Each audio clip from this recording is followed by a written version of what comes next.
Hello, and welcome to the Spiritual American. My name is Dr. Ann O'Hare, and I'm your host. And today we will be talking about learning to like peace. So, today is going to be a personal share. I'm going to share how I'm doing in this area, where I've come from, and how I've been trying to get myself in that direction. But before we get started, please consider like, sharing, and subscribing. As you know, that trips the YouTube algorithms and gets this content out to more and more people. And also, please consider sharing with your friends and family as well. So, learning to like peace. So, I'm going to share the truth about myself right now. So, when I started this meditation practice and this spiritual endeavor, 13 years ago, I will tell you that I really didn't like meditation. I didn't like to sit still. I didn't like to try to be quiet because the mind would not be quiet. I did not like the aspects of meditation in general because it was about being still and being quiet. And it was hard for me to sit still. It was hard for me to get my mind to be still. The reason why I kept going, so you might ask, well, then why did you keep practicing it?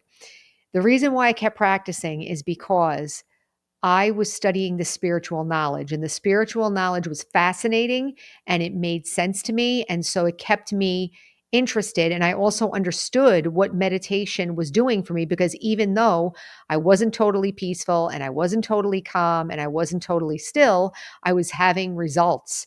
There were results showing up just from me practicing on a regular basis. So I still recommend regular practice. But today I'm going to talk about the actual affinity towards peace. I did not have it. I would much rather be active. I would much rather be planning something. I would much rather be solving a problem. I would much rather be figuring something out. That's why I liked the knowledge better because I could sit there and study it and make PowerPoints out of it and make poems. And I did everything I could do to actively process the knowledge that was coming in. I like to be a student. I'm a good student. So that student teacher part of it, great, no problem. But sit still and be quiet and consider yourself to be a soul and just go up beyond thoughts and be still. Mm-mm. I did it. I tried it. I knew what it was, but I didn't really like it. And I can tell you that I used to watch others that used to meditate. Even when we went to India, the headquarters of the Brahma Kumaris is in India. So we went to India and I had no problem with India. I didn't really have, a lot of people have a big culture shock when they go to India. I really didn't. It was fine with me. It didn't bother me. But I remember watching some of the people sitting for meditation and they looked so still. They looked so like they were in the zone or something. And you could tell that they weren't thinking anything. And as I'm sitting there, I'm managing my thinking, I'm managing my body, I'm managing how long have I been here? I have to try to do it for 15 minutes. I have to try to do a half an hour. Where am I going to go next? As I'm sharing all this, I hope that you can relate to this because I'm putting myself out there, right? I'm telling the truth here. When we start meditating, it doesn't mean that we automatically start having these amazing, peaceful experiences. When we start meditating, the first thing that happens is you start seeing what's going on inside your mind and in your body, I'm going to say, because the mind and body are connected. So I think we start getting aware of what's going on in our mind and body. That's the first thing that starts happening. And for me, it wasn't peaceful and it wasn't still. It was active, it was impulsive, and so forth. I was very action conscious. So everything was related to what I can do about it. Even those of you who are watching right now, maybe some of you are watching some of the episodes and say, oh, get to it, get to it. What do I need to do? What do I need to do? Right?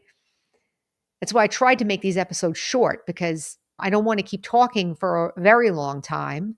I want to talk long enough for you to get a sense or for me to even get the concept out clearly, but try not to go beyond that. There's no need to talk that much, right? But to be able to focus and sit and listen and be quiet is not so easy. So I was action conscious. That meant I always wanted to be active mentally, actively trying to find a solution, actively trying to figure out what the person's saying, actively trying to judge where they're coming from. Everything was active, active, active. And if you're that active and if you're trained to be that active, and I was saying this yesterday to a friend, that I believe part of this activity consciousness comes from higher education.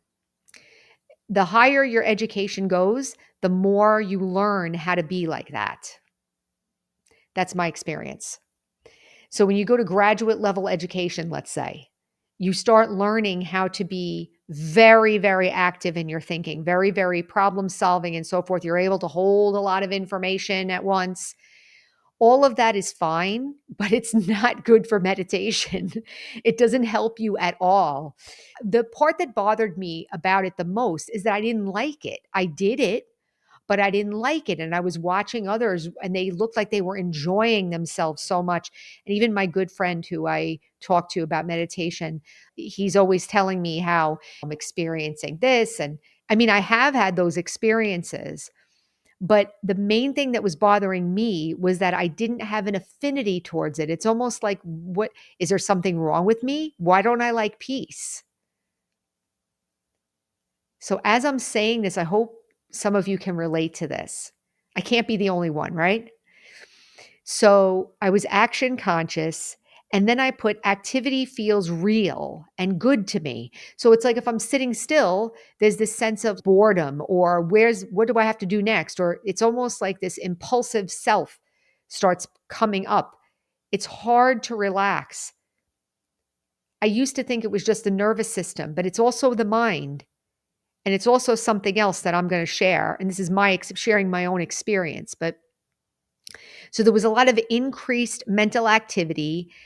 Stillness felt boring. I was fidgeting and so forth. Or even if I was trying to stay still externally, internally, it was difficult for me to be still or have a peaceful experience. Seems like I was fighting my own self to try to be quiet.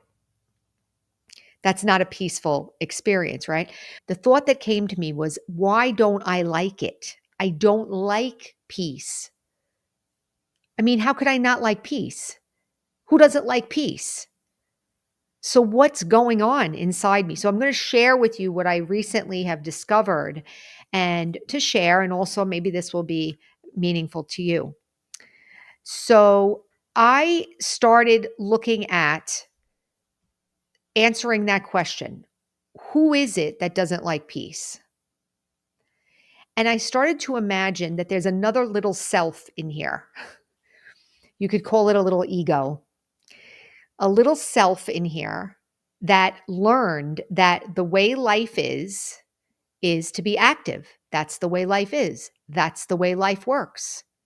And the way to be alive in this world is to think, is to figure it out, is to plan, is to evaluate things on how you're going to do activities and think about timing and the engineering of things and how you're going to get things accomplished. And that one, for that little person here, I imagine that it's its own little person. For that person, that is the only reality. So what I try to do now is I am working with that person. Now you can do this with anything that you think is too much. Like maybe I'm too excitable, or maybe I get too angry, or maybe I get too sad, or maybe I get too reactive. So what I'm doing with this one is I'm giving that one respect. Now I wrote down here, you don't respect the ones that are violent or negative. So if the one was saying you're a piece of whatever and you're no good and whatever, I'm not going to respect that voice. That voice needs to kind of be shut down. And I may do a full episode on this, but I do feel truly that self-criticism is the worst poison of the mind. It's the worst poison and it should not be tolerated, in my opinion, should not be tolerated. But let's say that that's not what this is. Let's say it's just a personality in there that just thinks that that's the way it should be. And I have to say that that one is pretty developed. That one is pretty developed and it's pretty much been running the show, whether it's at work or at school or with family or with daily routine or with trying to exercise or with food or with cooking or with anything, that one comes up and says, I got this. I'm going to plan this. I'm going to think about this. Don't worry. We'll figure it out, blah, blah, blah. And that one is like on it. What I'm realizing is that one is not wrong or bad. It's just that I don't need that one when I'm meditating. So, what I'm doing, and this is what I'm sharing here, learning to like peace. What I'm doing is I'm working with that one now. And I'm saying, listen, I really appreciate that you have learned how to do all this and you've learned how to use thinking and planning and figure things out because there is a time and a place for that.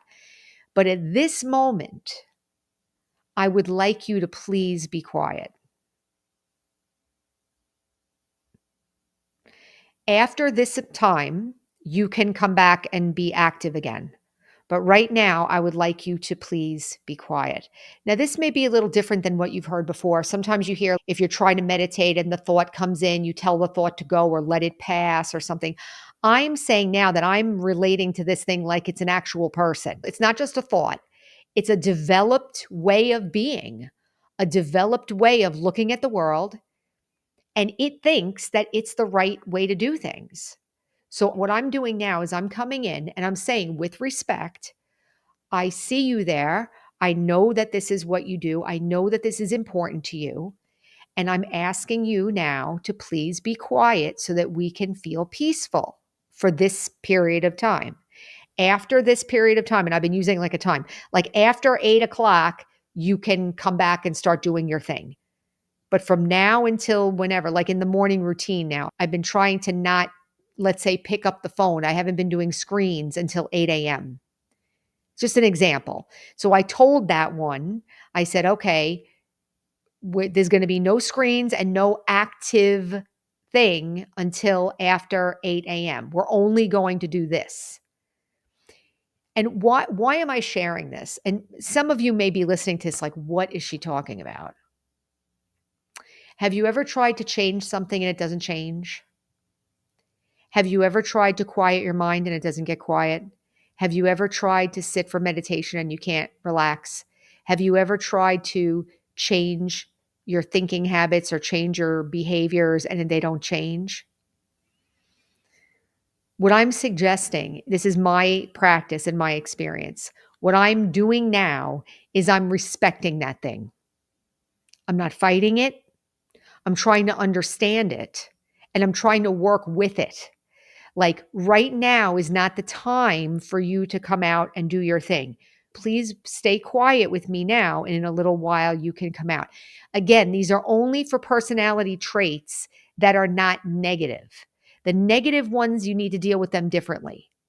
But I think the ones that are functional, the ones that we have been using in our life, and maybe we're using them at the wrong time, or maybe we have a hard time calming down at night. Like that's another thing that I am working on, trying to calm down at night because that thing wants to keep going. And as soon as the workday's over, and as soon as, and I know, I really hope that some of you can relate to what I'm saying now. As soon as the workday's over and as soon as the responsibilities end, the mind starts going, right? So this one now says, great, I don't have to focus on this anymore. Now it's a free for all. I don't want to be quiet now. I've been cooped up all day. Now I want to go. How many of us lay down to go to sleep and then the mind starts going crazy, right? We have a hard time calming down, being still. So the thing is here, I wrote down learning to like peace. It's not me that doesn't like peace. It's that one. It's that part of my personality that has been so overdeveloped that it's running the show. Now, what am I doing with that one? Am I afraid of that one? Am I fighting with that one? Am I denying that one? Am I trying to cover it up? Am I feeling helpless about it? Well, what I'm suggesting right now is learn about it, understand where it's coming from, and learn how to work with it. Those skills are not bad. Maybe they're just being used at the wrong time, or maybe they're being used more than necessary. There might be personality traits that are underdeveloped, but I'm talking for this one, I'm talking about this one's overdeveloped. This one is overactive. So if I'm trying to be peaceful and quiet, it's like I'm almost, I don't want to say, I can control my body language and I can control my smile, but the mind is still, and it's because this one is still active. So I need to get this one to cooperate with me. And it's working. So I want to just share that it is working. And I think it's a good example of what love and respect can do in any relationship. Love and understanding and respect, right? I know that it's better if I go to bed early. I know it's better if I have a relaxed evening or if I'm able to have a powerful meditation in the morning. I know that those things are good for me. I know that I want to be able to start experiencing loving peace and enjoying it. I would like to start experiencing that, but I'm not experiencing it because I'm dealing with this one who not only is overactive at the time, but also I'm not really understanding what it's doing. So there's a lot of energy being wasted or being used, let's say. There's a lot of energy being used by that part of my personality where there's not a lot of energy to feel peaceful. There's not a lot of energy to feel enjoyment of the peace or to even discover what's possible in that area because there's so much activity. So again, how do I begin to like peace? Well, I'm going to say that naturally, probably, I really do like peace. And I think I do, but I have to do something about this mind and what's going on with that other part of my personality. So if you're listening to this, as you can tell, I haven't fully mastered this, but I'm sharing this because I think it's important. A lot of people may think meditation is not for me because I can't feel peace, or meditation is not for me. I'd much rather be doing something active. I used to hear people say, I don't like hatha yoga, the exercise of yoga. It moves too slow, moves too slow. I need more action. I need more activity. Maybe it's fair to say that peace and stillness is also positive, is good for us. And maybe we have an overactive other part of our personality. So what I'm offering today is the possibility of getting to know myself a little bit better, getting to know the different aspects of my personality, not the negative ones, because the negative ones you have to deal with differently, like I said, but the ones that have a function, but maybe are overactive and not allowing me to have these spiritual, natural, soul conscious experiences. So think about it. Reflect for yourself and see, are you able to sit still? Are you able to be peaceful? Are you able to have a peaceful experience? Do you naturally like it? I know people that do. For me, the knowledge was much more attractive because it was something I could do. But the peace, it's like, what am I supposed to do with myself? But for some people, the not doing feels better than the study. They don't study, but they'd rather just sit in meditation. I've met people like that too. So I think we can look for ourselves and see. But in Raj Yoga meditation practice, both are important. There must be a practice of stillness, a practice of peace, a practice of self-awareness, and then also knowledge. The knowledge that helps me to understand the way the world is from a soul conscious perspective. And the knowledge also helps me to create a spiritual based reality for myself. So I'll leave it there. Remember, our slogan is heal, empower, and serve. And until next time, take care.